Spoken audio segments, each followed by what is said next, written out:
untuk kita semua. Tapi ternyata yang menikmati ya orang itu saja. Ini gara-gara apa? Ya bahasa kasarannya tidak becus. 80 tahun merdeka seperti tidak merdeka. Karena tidak mampu memahami pasal 33 ayat 3 secara sepenuhnya dan seutuhnya. Lah untuk apa jadi penyelenggara negara kalau tidak mampu melaksanakan Undang-Undang Dasar 45? Ya lebih baik duduk saja jadi rakyat jelata. Kalau nggak mampu, tinggalkan saja jadi jabatannya. Berkhianat 80 tahun loh ya, bukan 8 tahun. 80 tahun belum terlaksana. Termasuk pasal 34 ada keterangan anak yatim, fakir miskin, dan yang terlantar, anak-anak terlantar dipelihara oleh negara. Mana buktinya? Surabaya saja cuma 12 tahun bertahan, setelah itu tidak dipelihara oleh negara kok. Assalamualaikum warahmatullahi wabarakatuh.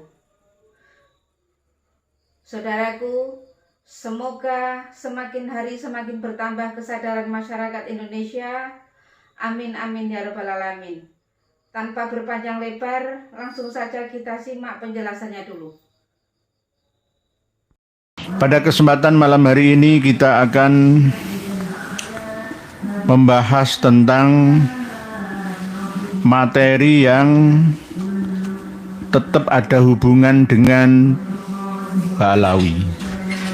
Tetap semua ada korelasi, ada koneksi, ketersambungan dengan doktrin-doktrin yang telah ditanamkan oleh para habaib yang ada di negeri kita ini. Namun alangkah lebih terhormat dan bermartabatnya jika kita juga mengkritik diri kita sendiri, termasuk juga saya pribadi. Kritikannya apa? Yakni kritikan bahwa selama hampir 80 tahun kita merdeka ini, kita tidak dan belum bisa berbuat apa-apa untuk melaksanakan amanat dari para pendiri bangsa kita. Yang semua itu ditulis, dicatat di dalam buku Undang-Undang Dasar 1945.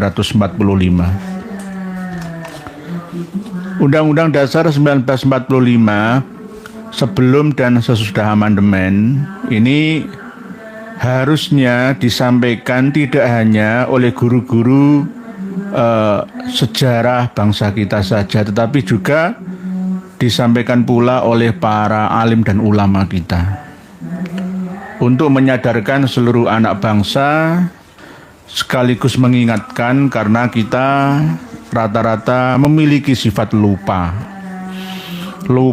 dengan pelajaran, pengajaran, ajaran, pelajaran yang diberikan oleh guru-guru kita pada waktu kita masih sekolah, ya, masih masa muda remaja kita.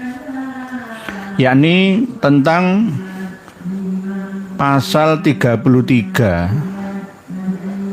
khususnya ayat 3. Ini banyak yang lupa, atau pura-pura lupa, atau sengaja dialihkan pemahamannya. Pasal 33 tentang kesejahteraan sosial tercantum dalam rangka menata dasar demokrasi ekonomi produksi. Itu semua dikerjakan ya di bawah pimpinan atau kepemilikan anggota-anggota masyarakat. Kemakmuran masyarakatlah yang diutamakan, bukan kemakmuran orang per orang. Jadi kalau pasal 33 ayat 3 menuliskan bumi dan air dan kekayaan alam yang terkandung di dalam bumi dan air tersebut adalah ya merupakan pokok-pokok kemakmuran rakyat, ya, digunakan untuk kemakmuran rakyat, bukan kemakmuran hanya orang per orang pejabat. Jadi kalau saat ini kami syarahi, tafsiri, seharusnya per kepala, bukan kepala rumah tangga, per orang, per individu, setiap individu yang ada di Indonesia dengan total 282.400.000 penduduk Indonesia, ini harusnya tanpa bekerja, ya, tanpa bergerak apapun untuk mencari dana, mencari uang, ya, itu sudah dapat tunjangan dari negara sebanyak 50 juta rupiah. Harusnya 50 juta rupiah bukan per tahun, bukan per semester, bukan, tapi per bulan. Ini terlihat dan terdengar aneh. Masa? Ya, masa? Ini kamakola akhinal karim Abraham As-Somad, Al-Amir KPK tahun 2013 yang lalu. Dikutip oleh Asy-Syaikh Muhammad Mahfud, ya, Mahmudun MD, Kiai Mahfud MD. 13 atau 12 tahun yang lalu Kang Mas Abraham Somad itu berkata seperti itu 20 juta. Sekarang kan sudah 12 tahun. Itu berdasarkan penelitian, ya, dari beliau 10 tahun sebelumnya, pada waktu masih menjabat sebagai pegawai PPATK, atas kerjasama analisa dengan orang Amerika. Ya berarti 22 tahun yang lalu, ya, 22 tahun yang lalu itu 20 juta. Lah sekarang naik menjadi 40 juta, ya, 2025. Lah 50 juta tambah 10 juta dari mana? Dari sektor selain pertambangan, kehutanan, ya, meliputi perkebunan, terus pengairan, ya, meliputi kelautan dan segenap isinya, ya. Tidak hanya itu saja, melalui pendapatan, ya, yang didapatkan oleh negara dari hasil selain pertambangan, ya, perairan perikanan, begitu juga perkebunan sawit, terus bea cukai, pajak penghasilan, pajak jual beli, ya, pajak penghasilan khusus, pajak reklame, pajak kendaraan bermotor, dan lain sebagainya. Harusnya total 50 juta per orang per bulan seumur hidup. Kalau belum bisa seperti itu, maka kenegarawanannya dipertanyakan. Sudah 80 tahun loh katanya merdeka loh. Undang-Undang Dasar 1945 loh, ya. Sekarang ini besok Agustus itu 80 tahun kita merdeka. Tapi masih belum bisa merdeka sepenuhnya. Masih banyak rakyat yang miskin merana. Banyak orang-orang terlantar, yatim piatu dan duafa yang tidak dipelihara oleh negara. Padahal aturannya jelas, tapi mencoba untuk tidak diperjelas, atau pura-pura tidak tahu, atau pura-pura bodoh, atau pura-pura nggak baca, atau bagaimana. Wah, kan ada yang bantah, wah itulah mudah ya, ini amanat ya, dari founding father kita ya, pendiri bangsa kita ya. Ini ibarat pedoman dalam hidup beragama itu hadis ini. Qurannya Pancasila, Undang-Undang Dasar 45 hadisnya. Ini pun, ya, terus diamandemen tahun 2019 yang lalu, 99 amandemen pertama, terus amandemen kedua 2000, amandemen ketiga tahun 2001, amandemen keempat Agustus 2002. Sudah 4 kali mengalami amandemen atau penyempurnaan. Nah, ini yang penting ya, harus kita pahami bersama bahwa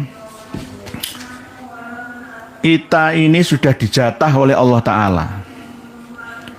Hidup kita sampai masa depan kita di dunia. Dengan apa? Harta benda, harta kekayaan yang tak terhingga di negeri kita, yang berupa satu pertambangan. Pertambangan yang meliputi energi ya, pembangkit energi, sumber daya mineral ya, yang ada di seluruh daratan yang ada di muka bumi kita Indonesia ini.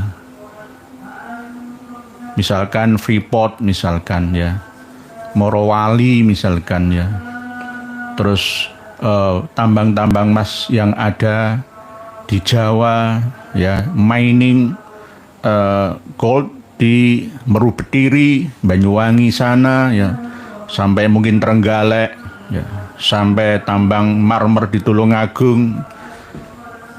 Seluruh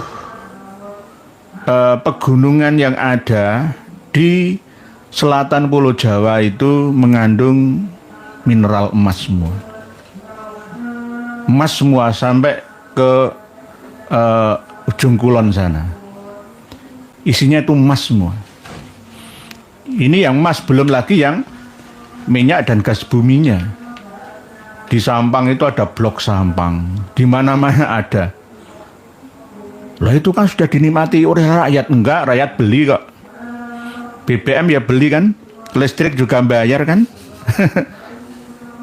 Wah, ini nanti kan tidak mendidik rakyat. Yai, oh enggak begitu. Ini jatah kok. Uang tidak bekerja saja itu mendapatkan penghasilan 50 juta. Lah apalagi bekerja. Gitu loh maksud saya.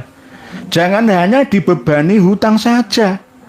Tahun 2025 ini negara kita memiliki hutang yang totalnya 8.680 triliun.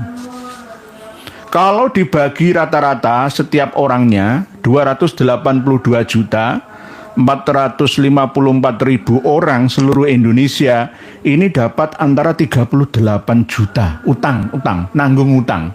Bukan bagian 50 juta lah ya, nanggung utang. Bayi cengar lahir langsung 35 juta sampai 38 juta. Utang loh ya, utang. Dan terus membengkak setiap tahunnya. Hutang itu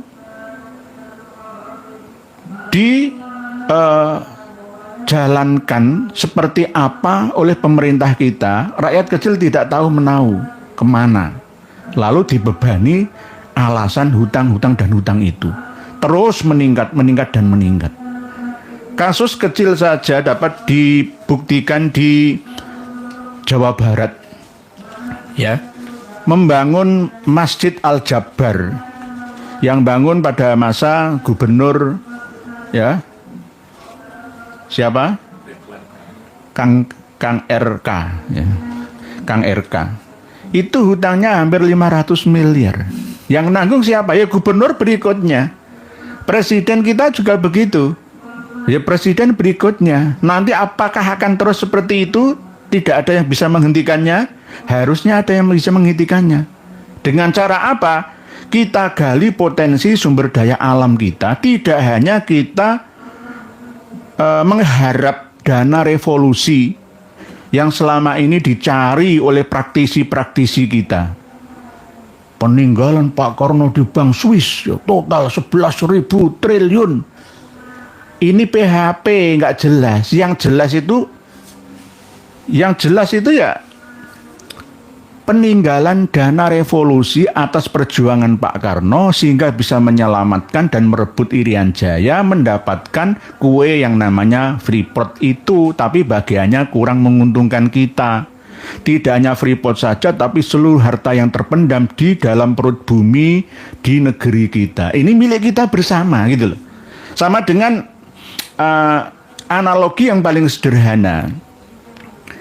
subscriber saya ini 50 juta misalkan, ya kan, 50 juta orang subscriber di channel ini ya.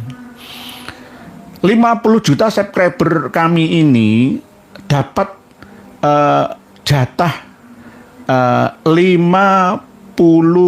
juta rupiah. Ya, berarti kan setiap orang dapat 1 jutaan rupiah. Lah, yang terima itu saya. Enggak saya sampaikan kepada panjenengan semua. Ya, jenengan semua butuh uang, saya enggak mau ngasihkannya. Saya anggap ini milik saya. Bener apa enggak saya? Salah. Salah, jelas salah saya. Karena itu amanat. Ya. 50 juta subscriber channel KRT Nurhya Adinegoro. Setiap bulan gajinya 50 juta. Katanya dulu pernah berjanji kalau channelnya maju pesat ya akan membagi hasilnya misalkan dapat 50 juta terus saya ambil sendiri misalkan. Ya, ada titipan ya dari orang yang saleh, bagian dari Agnia. Pak Yai, ini ada uang 50 juta, tolong bagikan kepada setiap subscriber jenengan per kepala itu 1 jutaan. Kali 50 berarti 50 juta. Terus tidak saya bagikan, berarti saya berkhianat. Melanggar sumpah saya. Presiden dan wakil presiden tidak mampu mengemban amanat ya titipan untuk umat dan rakyat masyarakat, berarti berkhianat. Tidak hanya presidennya saja, tetapi juga dari kalangan yudikatif, legislatif, dan semua ya komponen eksekutifnya.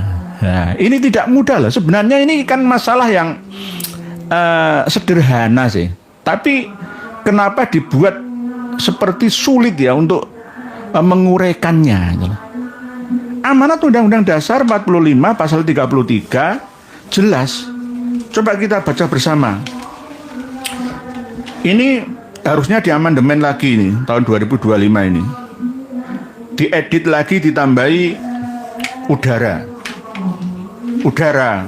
Oh, dulu kan nggak ada. Masuk udara itu termasuk harta benda kekayaan. Oh, jangan begitu. Udara yang ada ya di atas khatulistiwa ya itu beda dengan daerah lainnya di muka bumi kita. Ya, itu termasuk kekayaan kita. Gelombang udara elektromagnetik yang berisi SMS, WA, internet dan lain sebagainya tanpa kabel itu ya kekayaan kita. Apalagi hidup kita itu dengan adanya reh, maka roh bisa bertahan hidup. Kalau roh kita tanpa reh ya gak bisa hidup.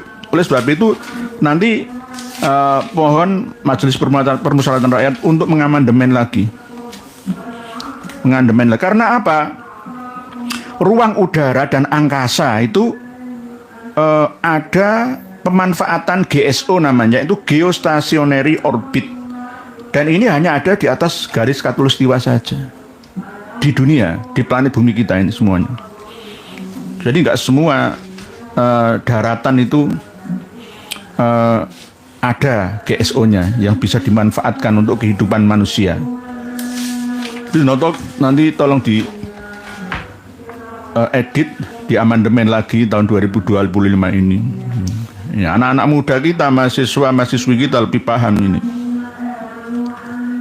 Jadi 80 tahun kita merdeka kok seperti tidak merdeka. Jadi apa yang kami sampaikan ini 30 juta itu kurang per bulan, 50 juta ya. Tentang kesejahteraan sosial yang sudah dirubah pasal 33 ditambah. Dulunya kan 3 ayat ya, sekarang jadi 5 ayat.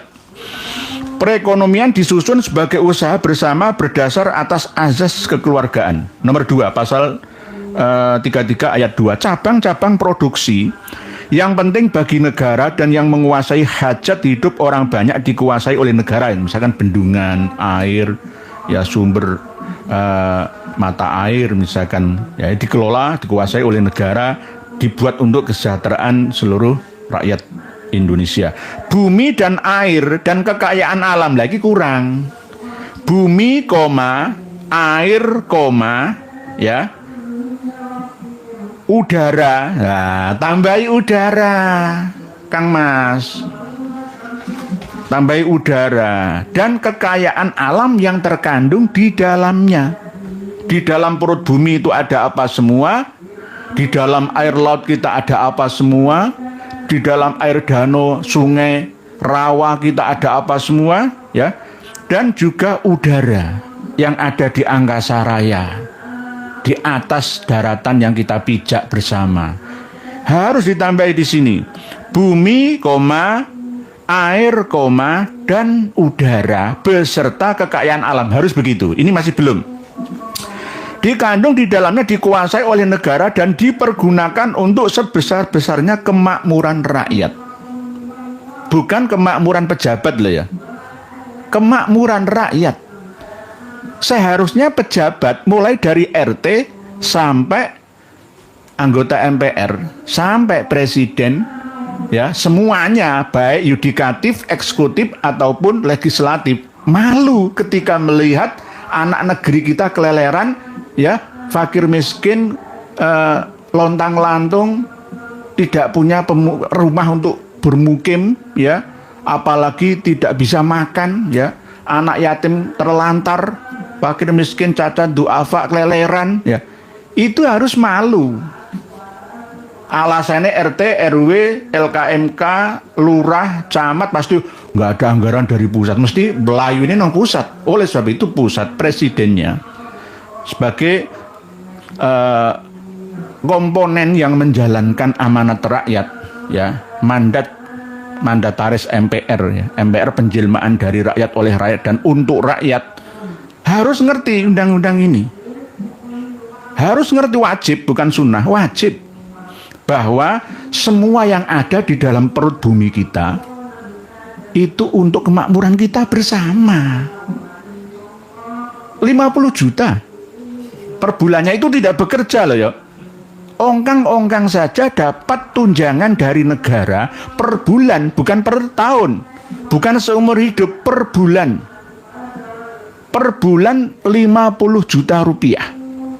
Tanpa bekerja, apalagi mau bekerja.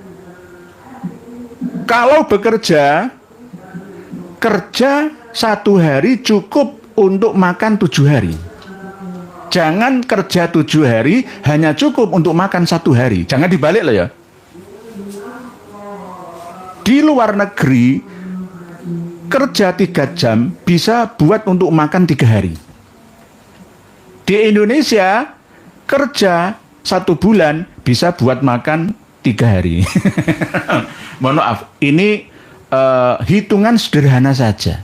Nggak perlu melibatkan tim akuntan publik akuntansi Fakultas Bisnis dan Ekonomi Kasar. Tidak perlu. Ini hitungan sederhana. Amanat Undang-Undang Dasar 45 jelas mengamanatkan kepada para penyelenggara bangsa. Kalau sudah 80 tahun merdeka tapi masih belum merdeka ekonominya, ya, seperti saat ini yang kita rasakan bersama, berarti gagal. Kita menjadi negara yang tidak sepenuhnya merdeka. Gagal dari kemerdekaan yang seutuhnya. Bangunlah jiwanya, bangunlah raganya.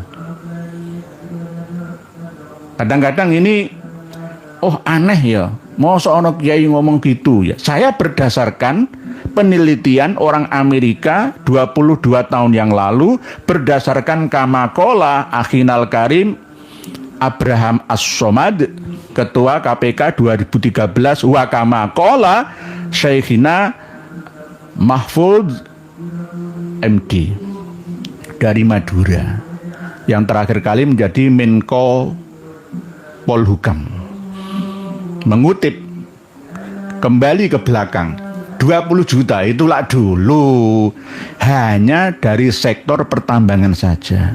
Karena apa? Para mafia, ya, pertambangan ini bergentayangan di mana-mana. Bahkan mantan Gubernur Kalimantan Timur, Pak Isran Nur, itu pernah bilang, seandainya tambang batu bara yang ada di Kalimantan Timur, Kaltim sana, penduduk Kaltim kan tidak banyak, cuma 3-4 jutaan orang. diserahkan ke pemerintah daerah tingkat 1 untuk mengelolanya, maka 500 triliun untuk membangun IKN akan ditanggung oleh beliaunya. Top kan? Karena adanya kebocoran yang luar biasa, sehingga para pengusaha-pengusaha ini tidak mau bayar royalti ke negara. Ketika ditanya oleh KPK, kenapa Anda tidak membayar royalti ke negara? Oh, saya sudah membayar lebih banyak. Kemana? Ke pemerintah daerah, ke TNI, Polri-nya, ke mafia-mafia di sekitarnya. Lebih banyak dari apa yang diminta oleh negara. Loh, ini namanya pemerasan, kebocoran-kebocoran inilah. Ini pertambangan saja loh ya, pertambangan. Belum lainnya.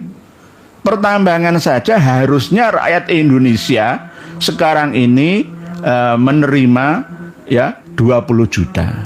Selain pertambangan tambah 20 juta lagi. Ya, berarti 40 juta, ada tambahan-tambahan lagi penghasilan dari pengelolaan negara ya.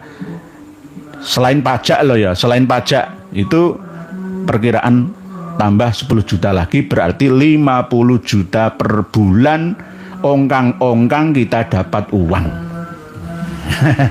Kelihatan aneh, tapi insya Allah akan jadi nyata. Walaupun tidak setiap bulan, nantinya bisa setiap tahun. Walaupun tidak setiap tahun, seumur hidup setiap bayi yang dilahirkan di negeri kita ini dapat jatah rumah gratis dari negara, tidak harus melalui angsuran BTN KPR. Begitu, atau minimal mendapatkan hunian rumah susun tanpa sewa, hanya perawatan saja. Nggak mungkin, bisa mungkin, tergantung pemimpin kok.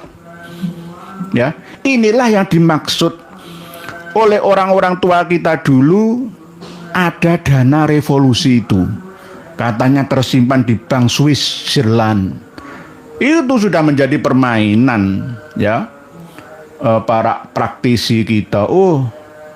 Sejak adanya Amalillah ya, pemimpinnya itu mempunyai surat-surat ya dari Bung Karno, yang bisa mencarikan ini Pak Subandrio, yang bisa mencarikan ini dari Trah Hamengkubuwono, macam-macam. PHP saja.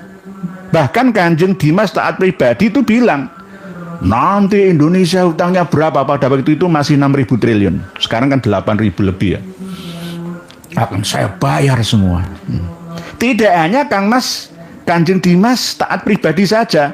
Sekelas presiden kita, Kang Mas Jokowi, ya bilang, santai, utang kita nggak apa-apa, kan kita punya aset 11.000 triliun. Mana buktinya? Nggak terbukti. Kalau saya bisa membuktikan bahwa aset kita itu lebih dari 200.000 triliun. Apa? Aset itu hanya di pertambangan saja. Di Bombana, Sulawesi Tenggara sana, rumput dicabut, akar di bawahnya itu penuh dengan emasnya.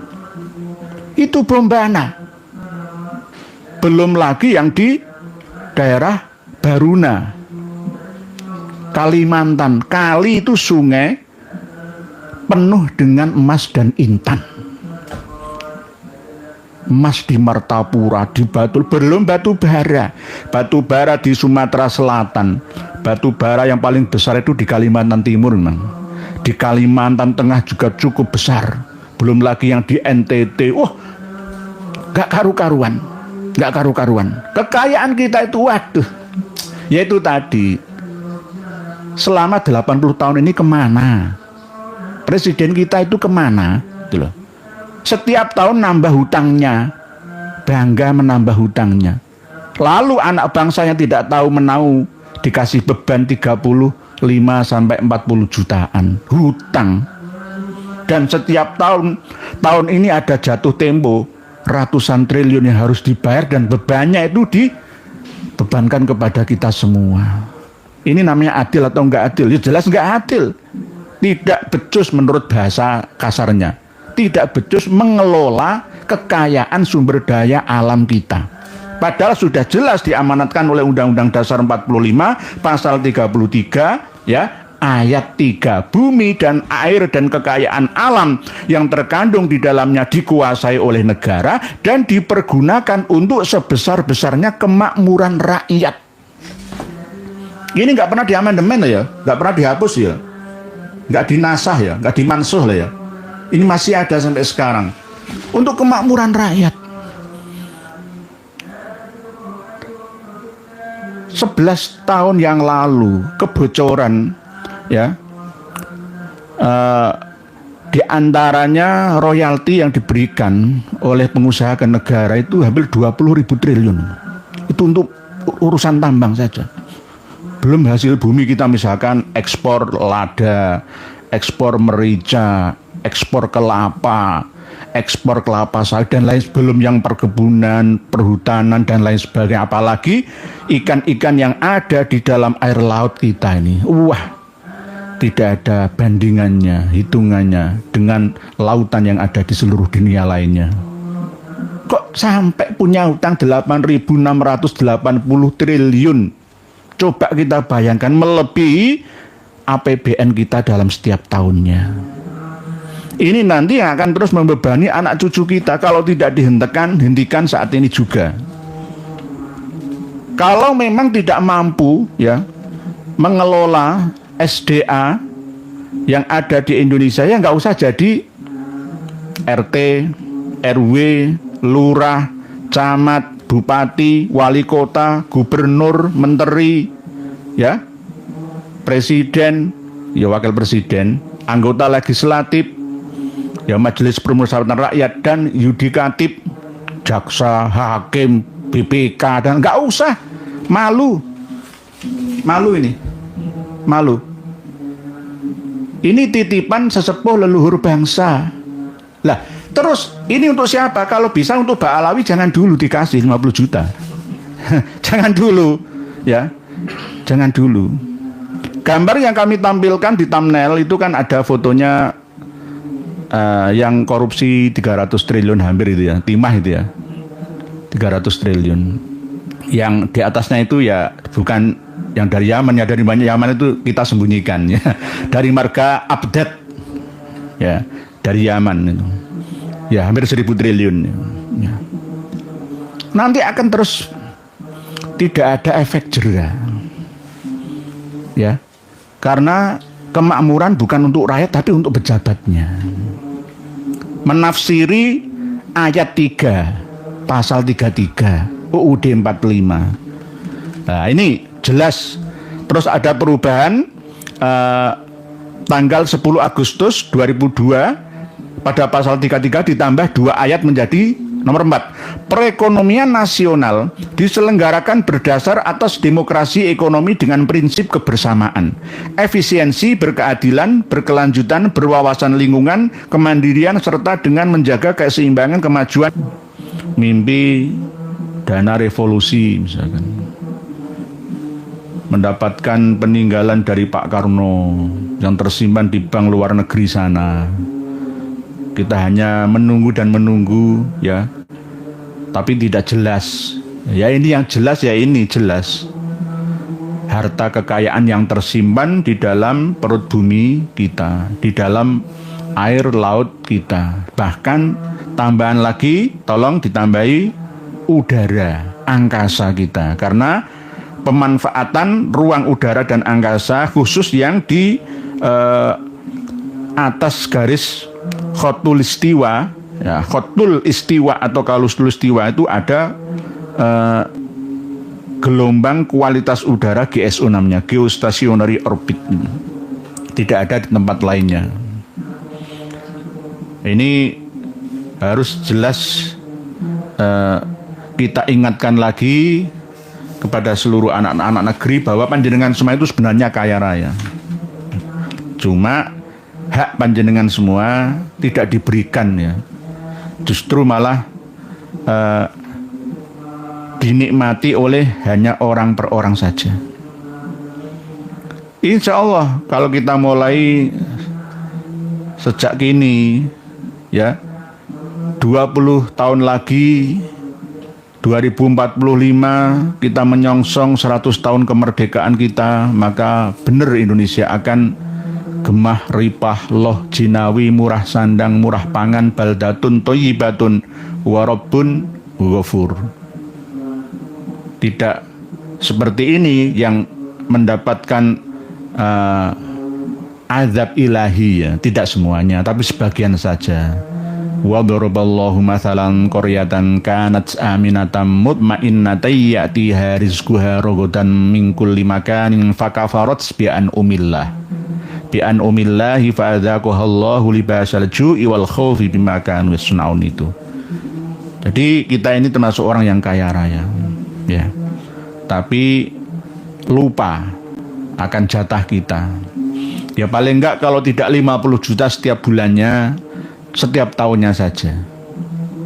Ya, setiap tahunnya saja. Tidak setiap orang per kepala, tapi per kepala rumah tangga saja. Sudah cukup, alhamdulillah. Nanti tetap akan ada gerakan meningkatkan sumber daya manusia kita. Oke. Semakin berkualitas sehingga mampu menikmati, ya, kualitas sumber daya alam di sekitarnya. Oke. Bomis nih, lift Pak, kuota biasanya lebih baik daripada pakai wifi. Oh nggih, nggih, ada yang mengingatkan kami, nggih. Ini langsung kami interaksi dengan panjenengan semua. Mohon maaf, kadang sinyalnya tersendat. Ini gara-gara pasal 33 ayat 3 ini belum ditambahi bumi, air dan udara. Udaranya disita, dihilangkan, ya. Nanti ditambah lagi udara dan angkasa. Udara dan angkasa kita. Kita akan membaca tulisan panjenengan. Bismillahirrahmanirrahim. Bismillahirrahmanirrahim. Bismillahirrahmanirrahim. Bismillahirrahmanirrahim. 50 juta nggih, jenengan ingat-ingat semua. Bismillahirrahmanirrahim. Mas Anom, Kiai lagi viral banyak orang sholat taraweh sambil live TikTok dan banyak yang nyawer. Mohon pencerahan mengenai hukum fikihnya. Terima kasih.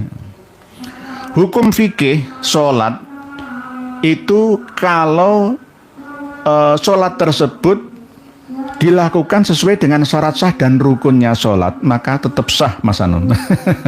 Masalah nanti live TikTok dapat penyawer keuntungan di sana itu bukan bahasan fikih.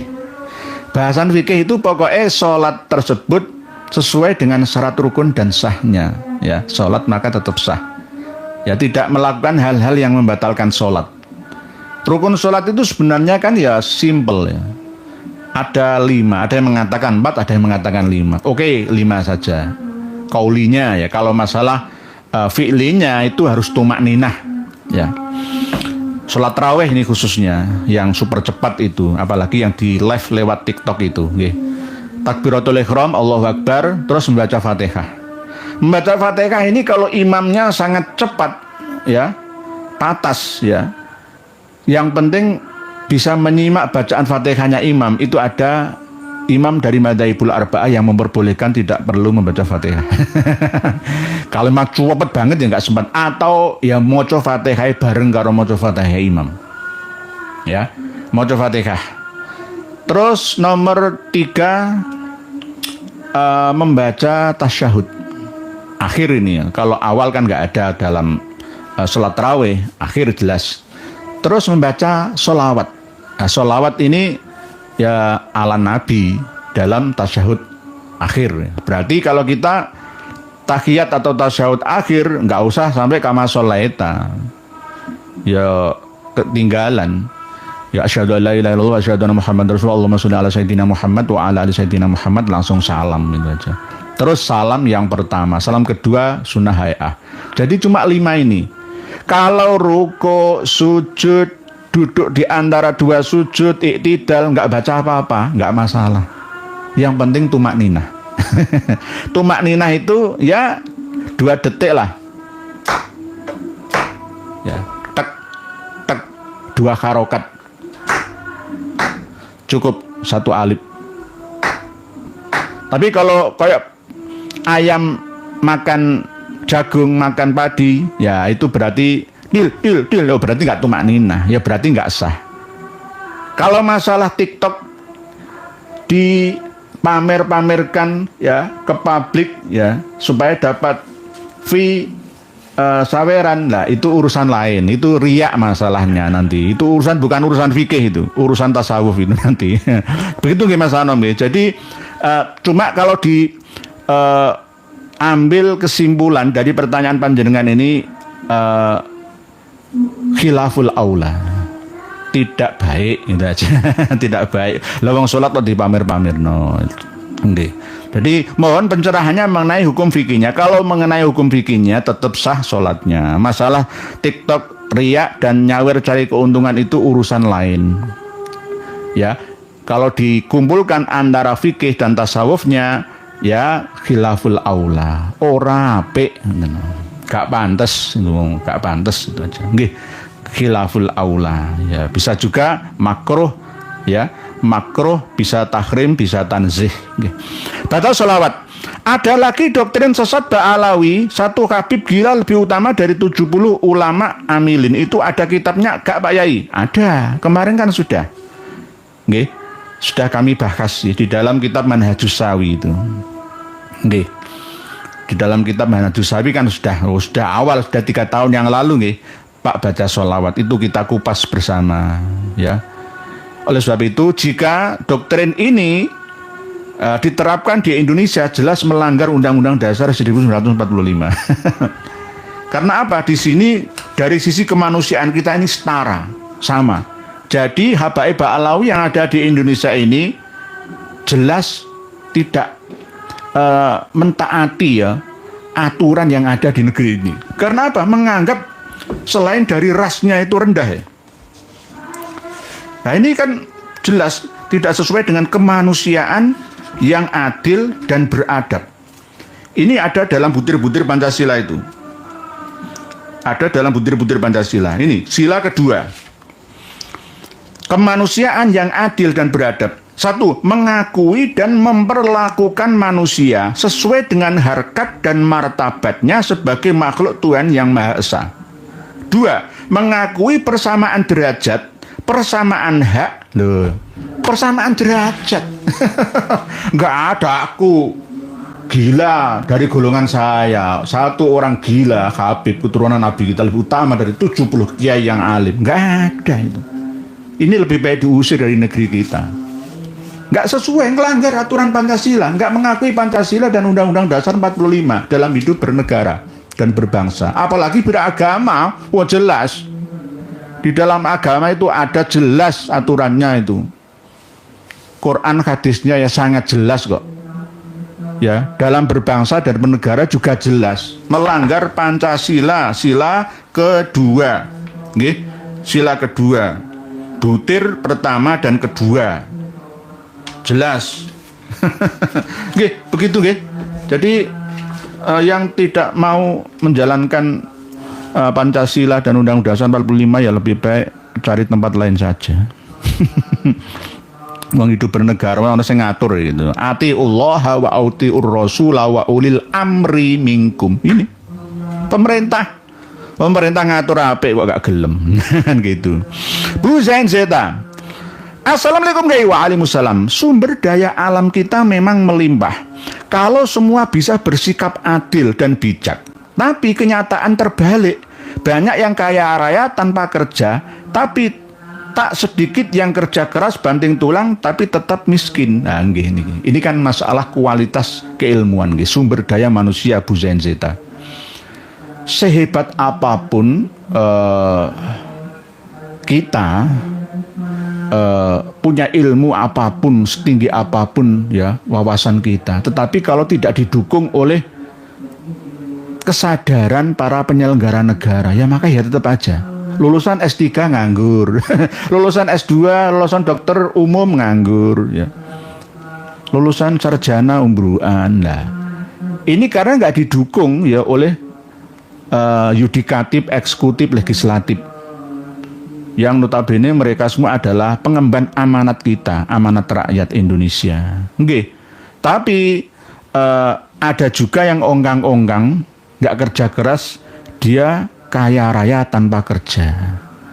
Lah, nanti kalau memang presidennya saya dalam mimpi, ya jenengan akan mendapatkan 50 juta setiap bulan. Ya, kalau tidak mampu ya setiap tahun. Tidak per orang, setiap mampu seumur hidup, setiap orang yang dilahirkan di Indonesia akan berhak mendapatkan tunjangan dari negara sebesar 50 juta rupiah. Tapi tidak bisa dicairkan dengan uang, hanya bisa dicairkan dalam bentuk rumah. Loh, ini kebijakan saya kalau jadi presiden, mimpi. Saya akan melaksanakan Undang-Undang Dasar 1945. Iya. Ini loh, saya kasih contoh kecil saja. Pernah Kiai Haji Ubaidillah Ahmad Tamamunji itu ngarang buku ya, Geger Kendeng ya. Geger Kendeng itu gara-gara warga Kabupaten Pati Jawa Tengah sama Kabupaten Rembang Jawa Tengah itu protes. Ada penelitian dari Universitas Diponegoro. Memang ya Gunung Kars, Kapur Putih, Kapur Utara, orang mengatakan Kendeng, mulai dari Prawoto Kabupaten Pati, sebagian Kudus ya, sampai ke timur, sampai Lamongan, Gresik, itu kan gunungnya itu kapur, Gunung Kapur. Lah, Gunung Kapur itu mengandung bahan untuk bermacam-macam industri yang ada di negeri kita dan bisa diekspor ke luar negeri kita. Pegunungan yang sebegitu panjangnya, lebarnya antara 35 km, panjangnya 300 ya 50 kilometeran, ini hanya di pegunungan Kendeng Utara atau Kapur Utara saja. Seandainya dikelola oleh negara ya, di eksploitasi ya, tapi dengan bagi royalti ya, dengan kita ya, rakyat di sekitarnya, ada jaminan sosialnya, jaminan kemanusiaannya, maka 500 tahun yang akan datang hanya satu Gunung Kapur Kendeng Utara ini saja tidak akan habis. Kasih tunjangan kepada panjenengan semua 50 juta rupiah seumur hidupnya. Nggak akan habis. 500 tahun mendatang. Tapi banyak yang protes. Karena apa? Yang protes itu tidak dikasih tunjangan. Gitu loh. Ini yang ada di Kabupaten Pati, Kecamatan Kayen dan Sukolilo, yang banyak protes itu, khususnya di daerah Kedumulyo. Saya meneliti ke sana. Alasannya macam-macam. Wah, nanti kan ada sumber mata air Guwa Wareh di sana itu. Salam untuk warga Kedumulyo, Kecamatan Kedumulyo itu Kecamatan Sukolilo ya.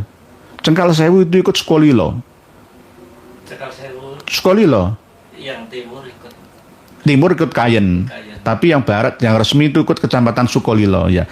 Sampai sekarang tambang yang legal dan ilegal yang ada di Sukolilo masih berjalan. Jangan lihat di channel-channel YouTube yang ada. Daripada dikelola oleh penambang ilegal, lebih baik dikelola secara legal. Yang penting ada kesepakatan mulai dari Menteri ESDM-nya turun tangan. Itu Menteri Energi dan Sumber Daya Mineral kita. Itu kandungannya luar biasa untuk bata ringan. Kalau dipanaskan ya diseleb batu kapurnya itu menjadi biji dan dipanaskan menjadi semen. Oleh sebab itu pernah PT Semen Gresik itu mau mengeksplorasi, mau menambang di sana. Nah, terus akhirnya yang di Rembang ini benar-benar terjadi sampai sekarang sejak 2014 yang lalu. Pengusaha dari Semen Gresik ini mendekati Kiai Haji Maimun Zubair almarhum sama Gus Mus. Ya, akhirnya lolos. Sampai sekarang lolos. Akhirnya kan ada demo-demo di Monas itu sambil nyemen kakinya itu. Ya rakyat saya ya nggak dikasih keuntungan. Coba kasih keuntungan. Pak, Bu, saya jamin panjenengan seluruh penduduk Rembang, Jawa Tengah, seluruh penduduk Kabupaten Blora, seluruh penduduk Kabupaten Pati, Kabupaten Kudus semua yang terdampak, ya. Saya kasih tunjangan 5 juta rupiah per kakak. Wah, mesti setuju. Mesti setuju. Mesti setuju. Dan mudah-mudinya lulusan SLTA semua bisa bekerja di PT Semen kita ini. Pasti setuju. Nah, inilah kadang-kadang itu ulama itu kadang-kadang dimanfaatkan ya oleh umarok ya untuk mendekati rakyat sebagai jubir ya, juru bicara penengahnya. Tapi Kiai Haji Ubaidillah Ahmad Tamamunji ya termasuk pejuang nasab ini nggak rela dan mengarang buku Geger Kendeng itu. Walaupun dirayu-rayu sedemikian rupa, beliau masih tidak bergeming ya dari posisinya. Nah, ini Bu Zain Zeta. Insya Allah seperti itu. Nggih. Ini bukan nanti untuk mendidik masyarakat kita untuk malas bekerja, tidak. Tetap uang nggak kerja wae per bulan untuk 1 juta. Bayangkan kalau satu kakak isinya 5 orang. Nanti dibatasi jangan semua, nanti satu kakak saja lah 50 juta itu. Biar ringan gitu. Satu kakak, jangan satu kepala. Satu kepala rumah tangga saja. 50 juta tidak usah per bulan dulu, dilatih dulu per tahun. Per tahun dapat tunjangan dari negara 50 juta. Atau dilatih dulu, mundur lagi, saya nego seumur hidup. Dapat 50 juta per kakak. Ya, kalau sudah menikah, ya dapat 50 juta lagi sebagai kepala rumah tangga untuk DP perumahan atau rumah susun. Ya. Ini bagian dari subsidi pemerintah. Nah untuk apa? Nggak ada yang namanya listrik rugi, itu nggak ada. PLN yang ini kok rugi, alasan dari mana ruginya itu nggak ada. Wong itu energi dari alam yang untuk kita semua, nggak ada. PLN rugi itu nggak ada. Pertamina rugi itu nggak ada. Ya kecuali nggak bisa mengelolanya gitu aja alasannya. Nah ini namanya tidak becus mengelola negara. Justru memperkaya para pejabatnya atau para pengusahanya saja. Bang, ini milik kita bersama ya. Kita ini semua cerdas. Jadi kalau ada mahasiswa-mahasiswi demo itu aslinya mereka itu tahu ini pasal 33 ayat 3 itu loh. Untuk ya kemakmuran rakyat, bukan kemakmuran hanya pejabat. Begitu ya. Pak Nurhadi, menurut Plato, sistem pemerintahan republik itu akan berjalan sukses jika dipimpin oleh seorang filosof. Benarkah itu Pak Kiai? Benar. Yang masih menjadi peninggalannya Plato. Plato itu asli namanya bukan Plato kok. Aristokles namanya. Plato itu lahir tahun 428 sebelum Masehi, sebelum Nabi Isa lahir. Nabi Plato namanya, dari Yunani. Berarti Plato itu seorang nabi, tapi tidak seorang rasul. Sokrates itu juga seorang nabi. Karena berpikir ya bagaimana ada formula mengisahkan Tuhan yang Maha Esa. Tidak syirik billah, tidak. Tapi beliau berpikir akhirnya dihukum mati itu karena tidak mengakui dewa-dewa Yunani itu. Nah, Plato ini adalah bapak filosof karena memang filosof-filosof itu banyak berasal dari Yunani. Ya, Yunani.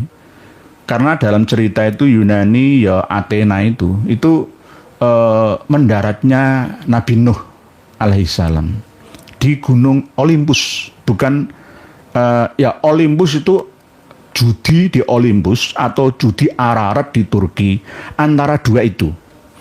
Kalau yang di Ararat Turki itu fosil perahunya Nabi Nuh itu masih dalam penyelidikan, ya. Penyelidikan belum bisa dipublikasikan. Tapi kalau Olympus ini jelas setelah turun dari Bahtera, Nabi Nuh ini sebagai petani di daerah kota tua di dekat Yunani, Athena itu. Ya di sekitar Gunung Olympus itu. Ya. Lalu Nabi Nuh menanam anggur dan memerasnya lalu mabuk, ya. Yang mabuk dalam kondisi telanjang, yaitu dalam kitab Taurat begitu. Dan yang mentertawainya itu justru malah Ham sama Kan'an itu. dan memberitahu ke orang-orang, oh mbah seperti itu, ayah lah kayak gitu, sampai mencemooh, akhirnya dikutuk lah Kan'an itu. Jadi kalau di dalam kitab Taurat, Kan'an itu cucunya Nabi Nuh. Saya diprotes banyak kiai yang ngirim WA ke saya. Banyak yang ngirim juga, mana buktinya, karena selama ini diketahui Kan'an itu adalah anaknya Nabi Nuh. Sejak dulu memang begitu ya, saya tahu itu. Sejak dulu begitu, ini kan namanya revolusioner dalam ilmu pengetahuan baik agama bahkan ketatanegaraan kita. Jadi begitu, Plato memiliki pengikut yang bernama Aristoteles, ya. Muridnya, ya. Gurunya Plato namanya Sokrates, ya. Plato memiliki mbah yang bernama Solon, kakek tapi dari jalur ibu. Solon itu pernah berkunjung ke Mesir.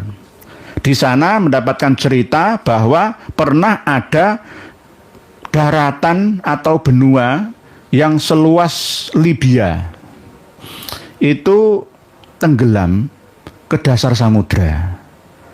Itulah yang oleh orang-orang kita Nusantara ini dinamakan sebagai Mu atau Lemuria, yang pernah dijajah oleh Atlantik sana. Nanti kita bahas pada sesi yang berbeda, bahwa tenggelamnya daratan yang ada di Laut Jawa, ya, itu sebagai bukti bahwa dulunya itu banyak peradaban. Antara 12.000 tahun yang lalu tenggelamnya, dan dicatat oleh Plato. Untuk apa Plato berbohong? Plato ini seorang nabi, ya, seorang nabi tapi bukan rasul. Ya, diutus bukan di Israel tapi di Yunani. Di Jawa pun ya ada nabinya, ya. Di Afrika juga ada nabinya juga. Sama. Plato bilang ada benua Atlantis yang identik ada di Indonesia sekarang. Ya memang benar. Itulah yang namanya amblesnya Laut Jawa, yang dulunya antara Jawa dengan Baruna dan Sumatera itu gabung sampai Natuna, sampai Malaya, sampai Asia Tenggara, seluas Libya. Tapi dengan Celebes tetap tidak sambung. Hampir sama antara Australia dengan Papua, nyambung jadi satu. Dulu, lalu menurut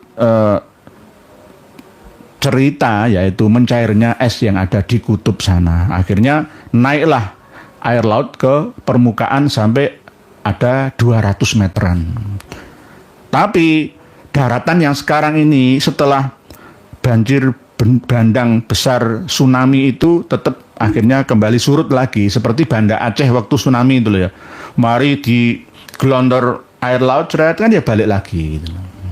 Itu akhirnya meninggalkan jejak Pulau Jawa sekarang, Pulau Baruna atau Kalimantan sekarang, dan Pulau Sumatera, dan terpecah-pecah. Buktinya adalah Pulau Bawean, Pulau Karimun Jawa, dan Kepulauan Seribu Jakarta.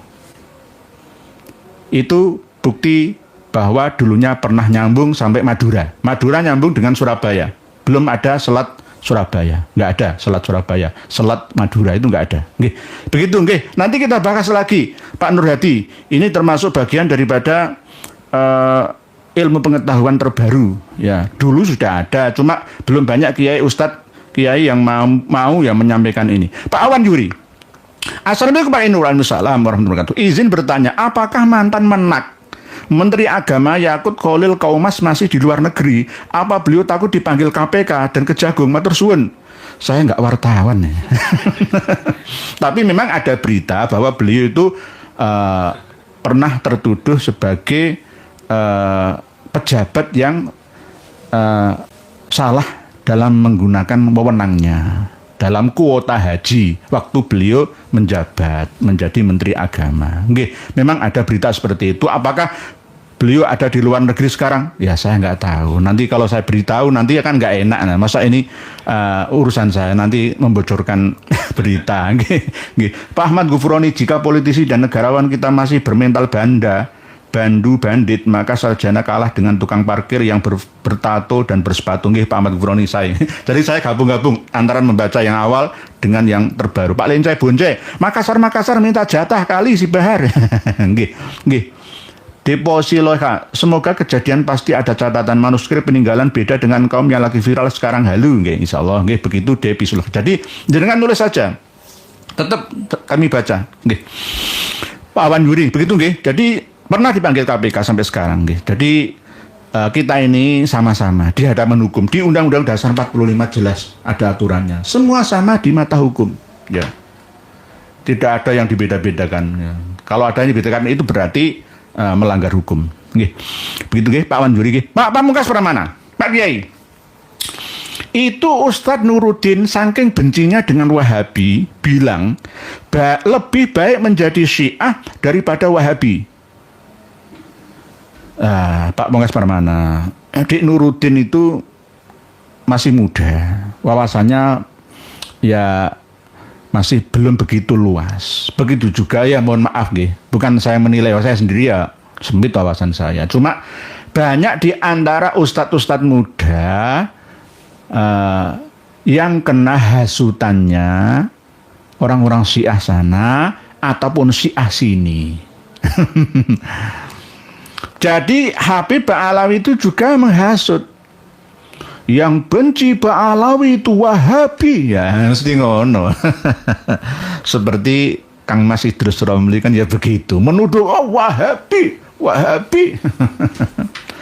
Nanti kami akan mengupas kitab Mir'atul Haromain, ya.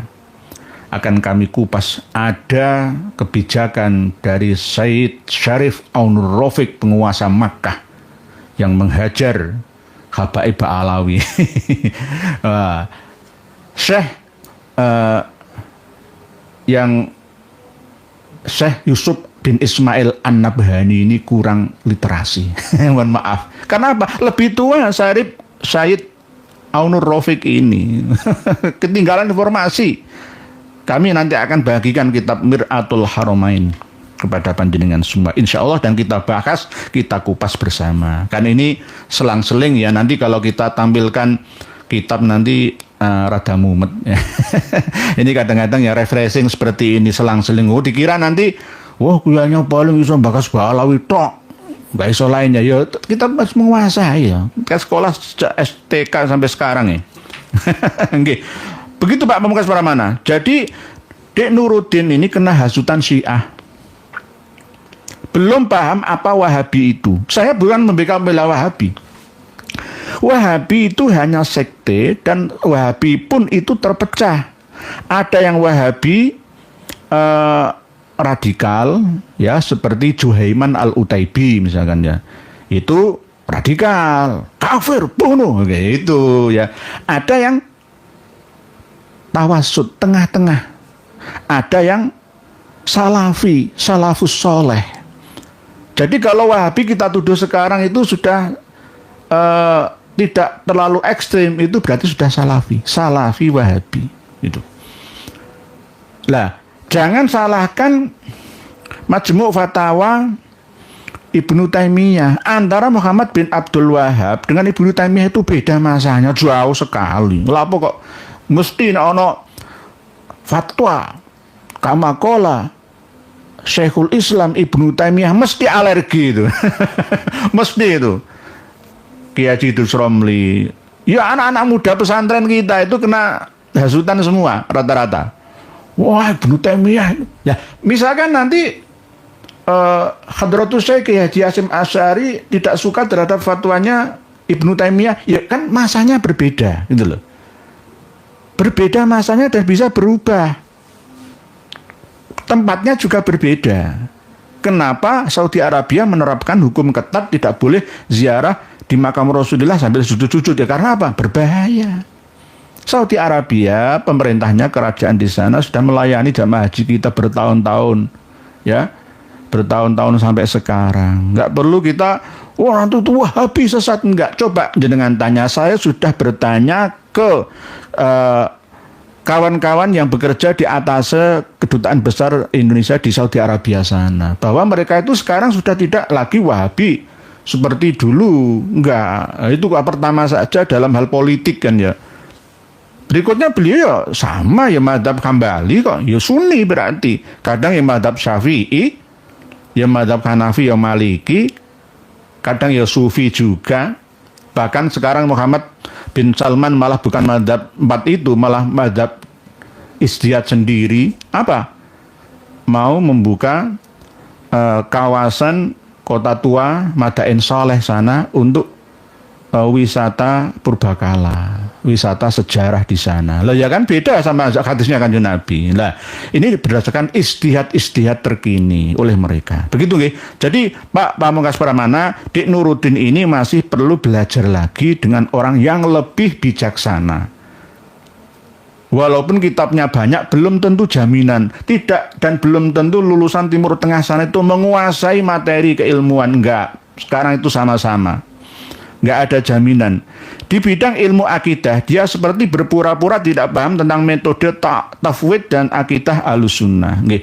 Kembalilah Dik Nuruddin ke Piagam Amman Yordania, bahwa umat Islam itu bermacam-macam mazhabnya dan golongannya, dan semuanya diakui menjadi bagian daripada umat Islam ini. Tidak boleh menumpahkan darahnya, mengumbar keperawiraannya, mengkafirkan mereka, merampas hartanya. Tidak boleh, semuanya diakui kok.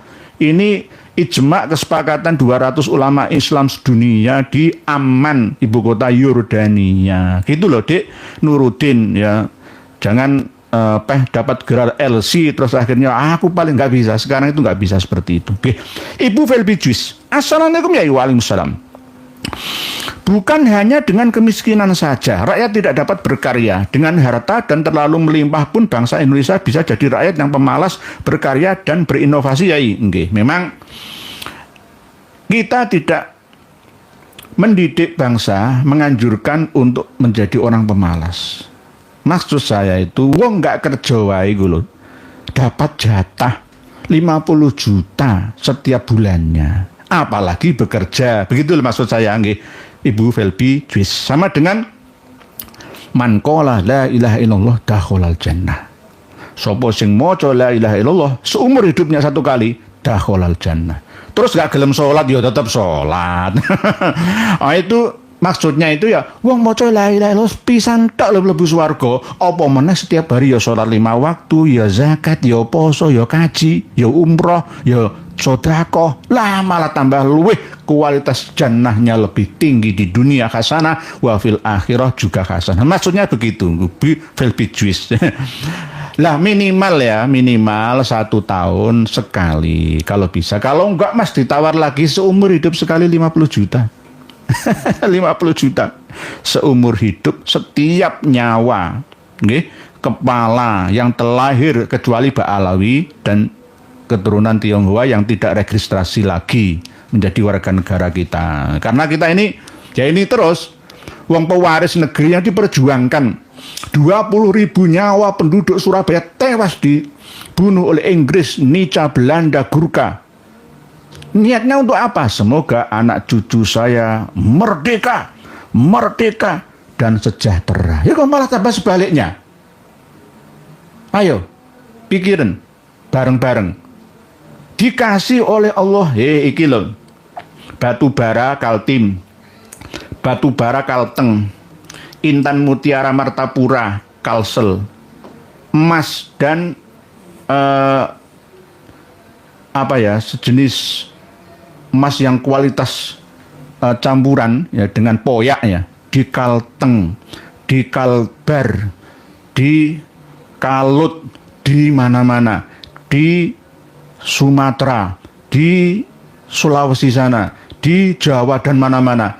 Tolong ya, ini harta bersama, ini harta amanah rakyat Indonesia. Apalagi yang Freeport sana, minta saham Papa saham sana misalkan. Ini untuk kita semua, untuk kita semua. Tapi ternyata yang menikmati ya orang itu saja. Ini gara-gara apa?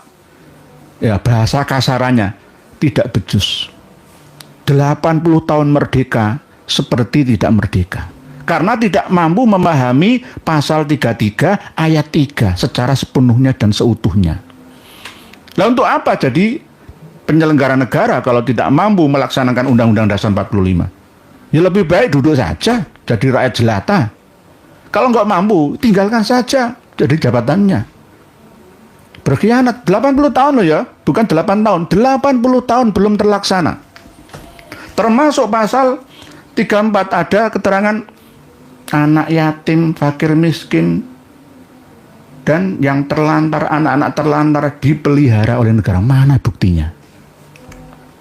Surabaya saja cuma 12 tahun bertahan, setelah itu tidak dipelihara oleh negara kok. Yang ngopeni fakir miskin itu siapa?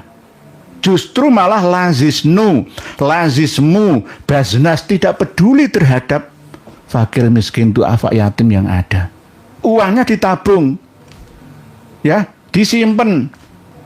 Kabupaten Pati, ayo, Lazisnu dapat uang berapa? Ya perhatikan, 20 miliar rupiah itu bukan hakmu, itu hak mereka. Orang-orang fakir miskin yang ada di wilayah Kabupaten Pati sana. Begitu loh ya. Ini belum dana abadi umat, belum Basnas kelas pusat. Berarti umat Islam kok ada yang fakir miskin itu kebangetan. Sama dengan ini, tak titipi amanah iki lho mau. Seperti yang saya analogikan, 50 juta subscriber saya dikasih uang 50 juta untuk dibagikan ke 50 juta orang.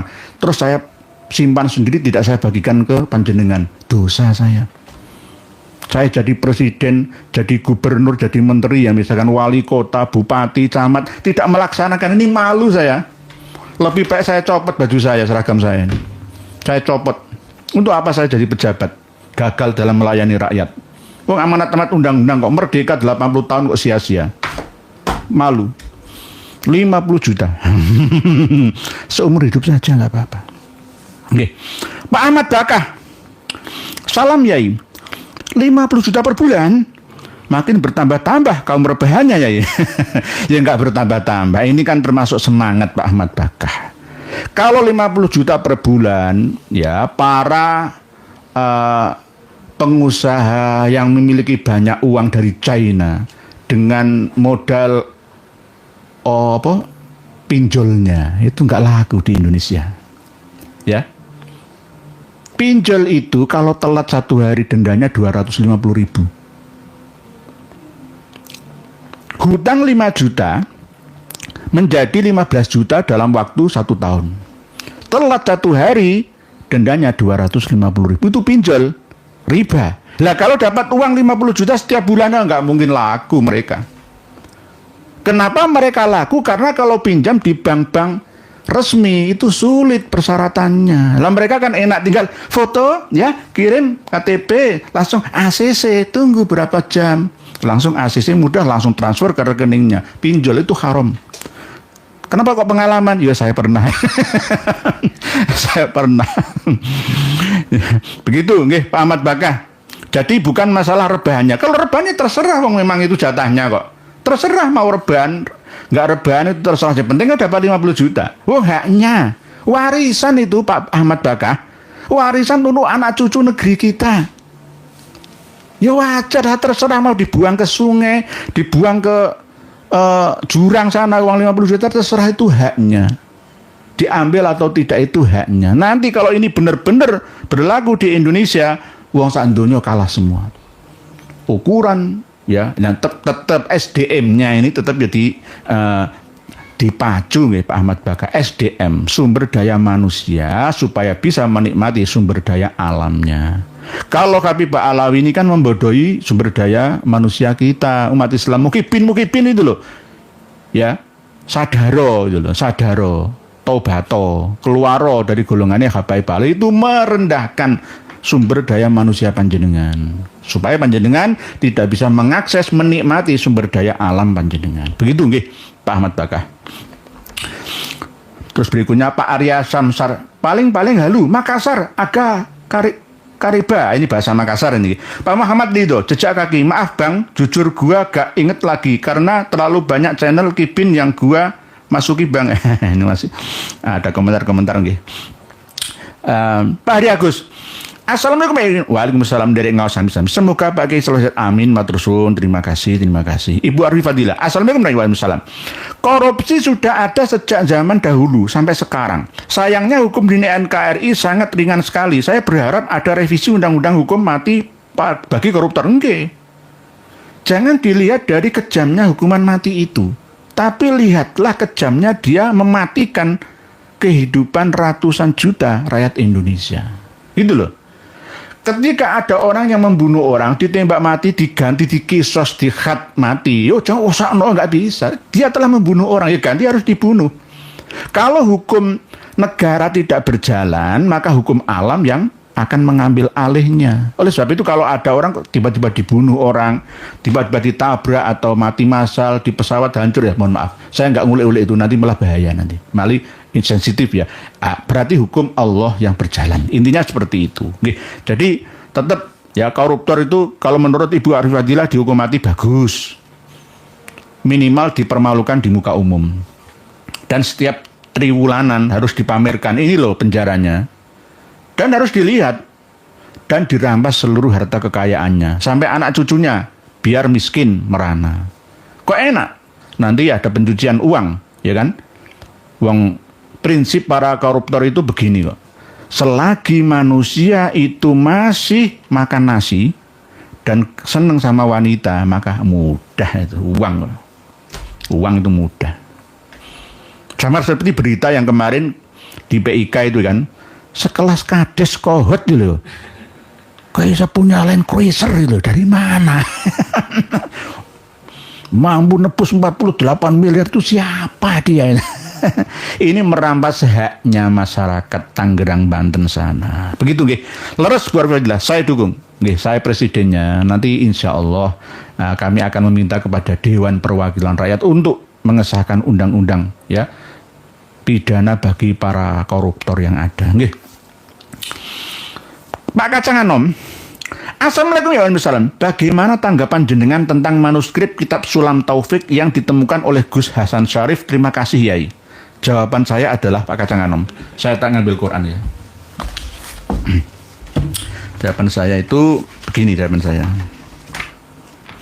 Jawaban saya supaya banyak kiai yang minta ke saya untuk membahas tentang manuskrip yang ada di Madura itu. Sebenarnya saya sudah hafal ayatnya, ayat 36 surat Al-Isra.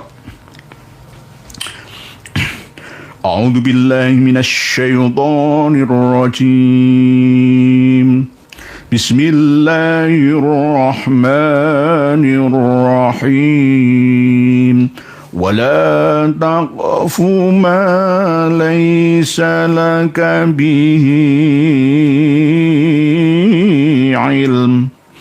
Inna as-sam'a wal basara wal fu'ada kullu ulaika kana anhu mas'ula.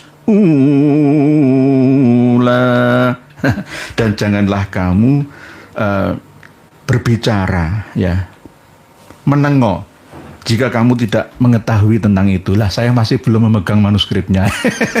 Jadi saya masih belum berani membahasnya. Saya sudah banyak dikirimi manuskrip Sulam Taufik yang via PDF sudah, tapi saya masih mempelajari. Saya wukuf masalah ini. Wala takfu ma laisa laka bi ilm. Saya masih belum mengetahui. Saya kalau nggak ngerti, bilang nggak ngerti. Jangan pura-pura ngerti. Dosa besar. Biar dibahas sama kawan-kawan, cuma jangan berlebihan. Mesti jangan berlebihan. Yang penting kan tetap kode 3 yang kami sampaikan.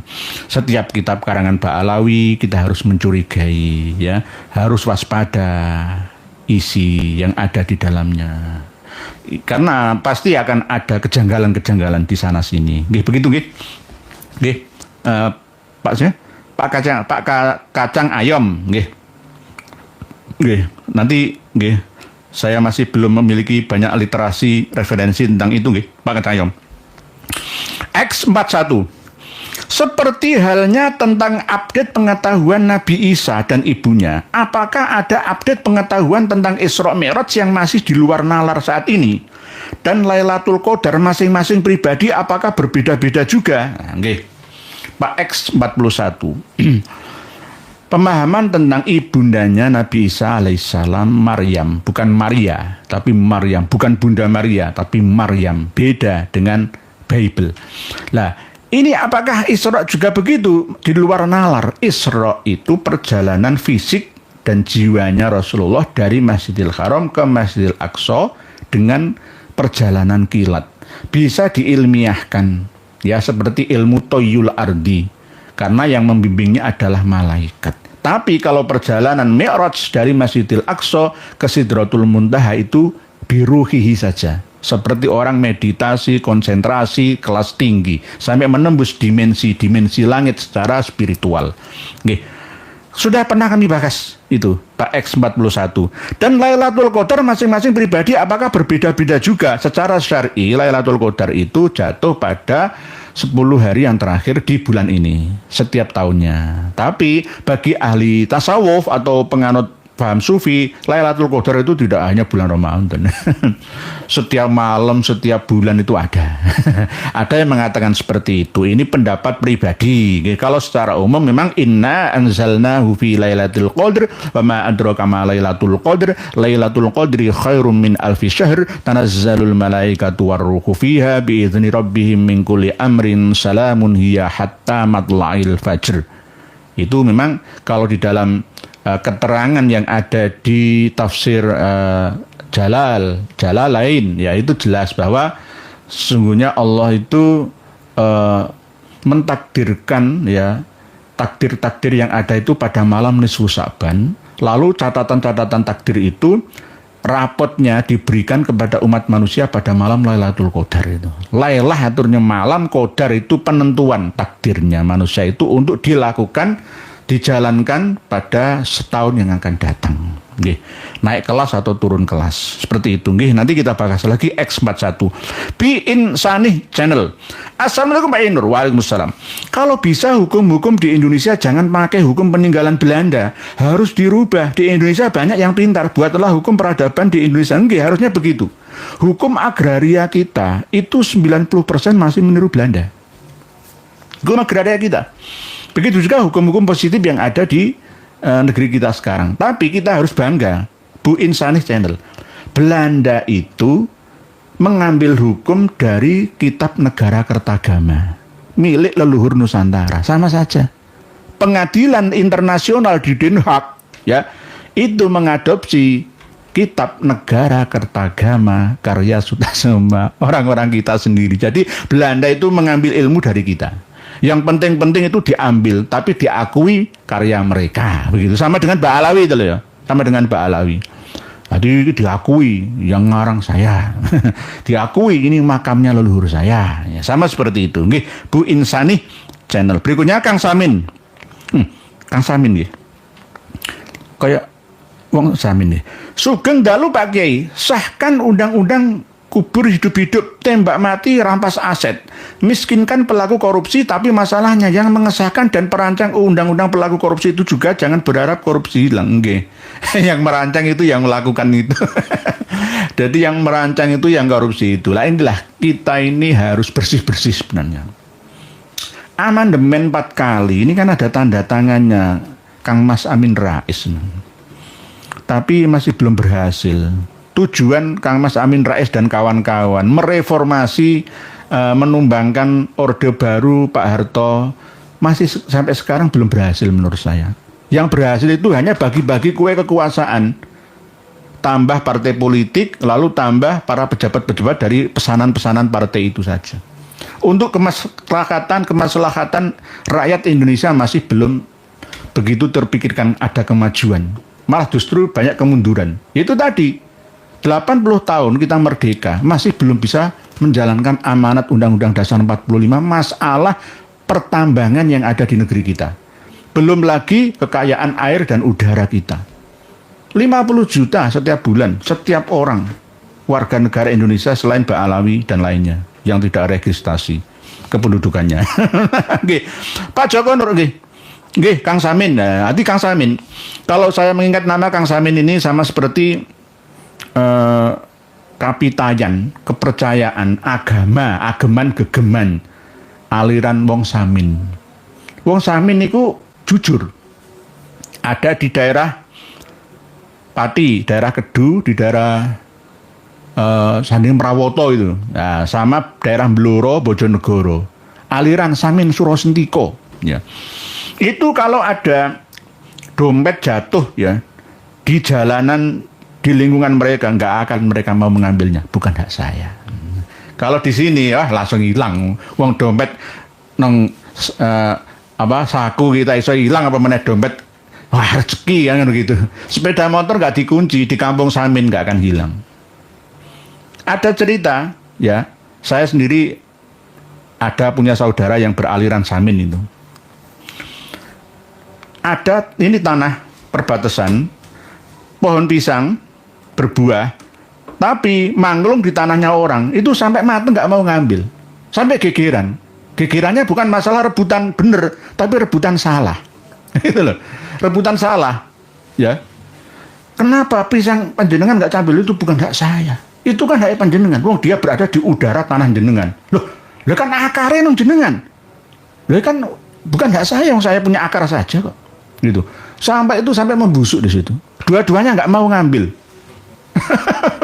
Nggak mau ngambil. Katanya, wong gendeng itu, wong Samin. Oh enggak, justru wong pinter, wong jujur. Samin itu wong jujur. Orang neko-neko. Wong Samin. Nggih. Berikut nggih. Pak Joko Nur, semoga Allah Subhanahu wa taala memberikan kesehatan selamat kepada Nur Yasin. Amin. Matur suwun, terima kasih. Pak Rosi, Ibu Rosi Askia Putri. Assalamualaikum Pak Inderek. Ngaos, mugi-mugi panjenengan lan keluarga sehat selalu. Amin. Matur suwun, Bu Rosi. Pak Jainuri, Indonesia bukan hanya kaya ya, tapi sangat kaya sedunia. Kalau koruptornya dibasmi dari dulu zaman Pak Harto. Nggih.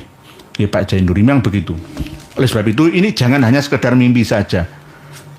Amanat dari para pendiri bangsa sudah jelas. Kita pelajari sejak kita masih kecil dulu kala. Sampai sekarang ini masih ada, belum dimansuh isinya. Hanya ada tambahan-tambahan saja. Saya mohon kepada Majelis Permusyawaratan Rakyat yang terdiri anggotanya dari Dewan Perwakilan Rakyat ya dan DPD untuk menambahi lagi udara dan angkasa. Jangan hanya bumi dan air saja. Pasal 33 ya ayat 3 itu.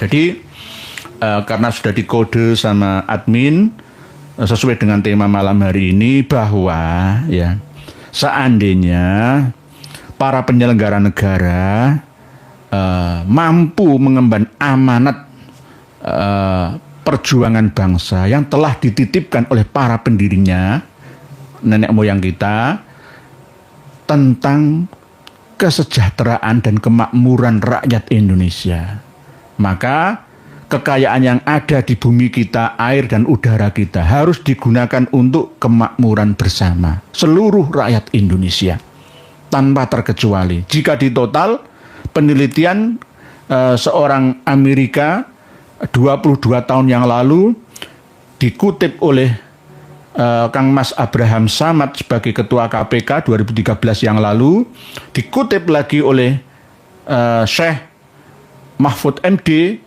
bahwa jika tidak ada kebocoran sana-sini dan peraturan perundang-undangan tentang pertambangan dikelola dengan sebaik-baiknya, tidak ada kebocoran-kebocoran, maka Indonesia yang berjumlah penduduknya 242 juta dulu 2013, sekarang 282 juta, maka menurut saya tidak hanya dari pertambangan tapi juga dari perikanan, kehutanan, perkebunan, ya, faktor penghasilan negara dari jalur lainnya, ya, bea cukai dan lain sebagainya, tak terhingga jumlahnya 50 juta setiap bulan setiap kepala.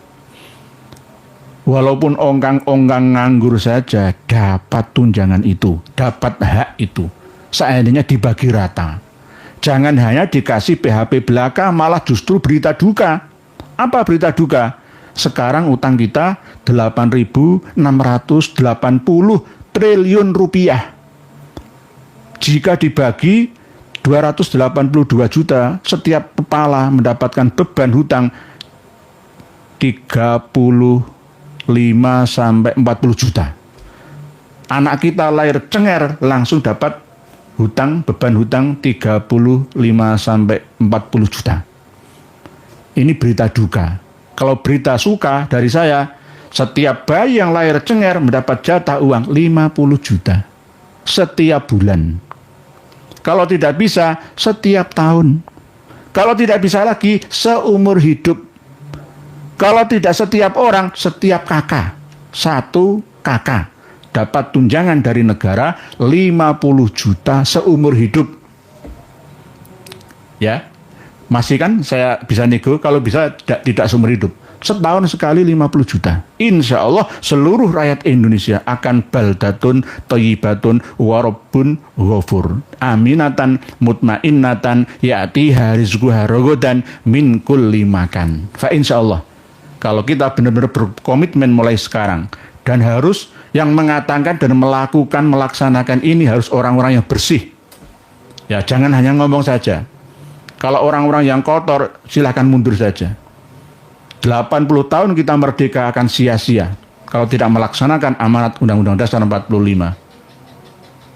Malu ya sebagai pejabat pelayan kepentingan rakyat, tidak berhasil memakmurkan rakyat. Contoh, mantan gubernur Kaltim Pak Esran Nur berkata, seandainya batu bara yang ada di Kaltim sana dikelola oleh provinsi, daerah tingkat 1 di sana, maka 500 triliun biaya untuk membangun IKN, Ibu Kota Nusantara, tanpa minta bantuan dari donatur luar negeri sana, apalagi dari Dauke ya, dari pengembang dari Cina sana. Tidak perlu. Demikian yang dapat kami sampaikan. Semoga ini dapat menjadi pembukaan kita bersama, harapan ya, rojaan ya, cita-cita kita bersama, bukan hanya bualan ini karena ada undang-undangnya kok. Sudah diundangkan kok. Bukan mimpi, ini asli. Cuma orang-orang yang ada harus dibersihkan jika ada kekotoran di dalamnya. Di dalam niatnya itu tidak tulus ikhlas melayani rakyat, tidak menjadi pejabat yang amanat. Karena amanahnya adalah memakmurkan seluruh rakyat, bukan memakmurkan pejabatnya saja. Demikian 50 juta per bulan. Wallahu a'lam. Wassalamualaikum warahmatullahi wabarakatuh. Alhamdulillah, puji syukur kehadirat Allah Subhanahu wa Ta'ala. Semoga di bulan puasa ini kita bertambah barokah hidup, amin amin ya rabbal alamin. Wahai kiai-kiai, sadarlah dan terimalah hidup pengetahuan modern. Jangan menutup diri dari kemajuan zaman. Wahai kiai, sekarang kok dunia ini sudah terbalik. Kalian para kiai masih menganggap para habaib cucu Nabi. Sedangkan orang bodoh saja sekarang sudah bisa melihat yang mana salah dan benar. Tapi kalian para kiai yang banyak ilmu tidak bisa melihat. Coba lihat video ceramah habaib. Sungguh menyesatkan umat. Kemana ilmu kalian para kiai? Ingat kiai, Rasulullah paling takut kepada ulama su daripada dajjal. Karena dajjal jelas musuh, tapi ulama su tidak seharusnya. Seorang alim, bahkan ulama wajib mengkaji polemik nasab ini agar rakyat Indonesia tercerahkan. Ini malah kalian para kiai jadi budak mereka. Sungguh memalukan. Secara ilmu DNA, mereka anak cucu Yahudi bukan cucu Nabi. Jangankan tersambung ke Rasulullah, orang Arab saja mereka bukan. Cukup sekian dulu. Sampai jumpa di video selanjutnya. Akhir kata, wassalamualaikum warahmatullahi wabarakatuh.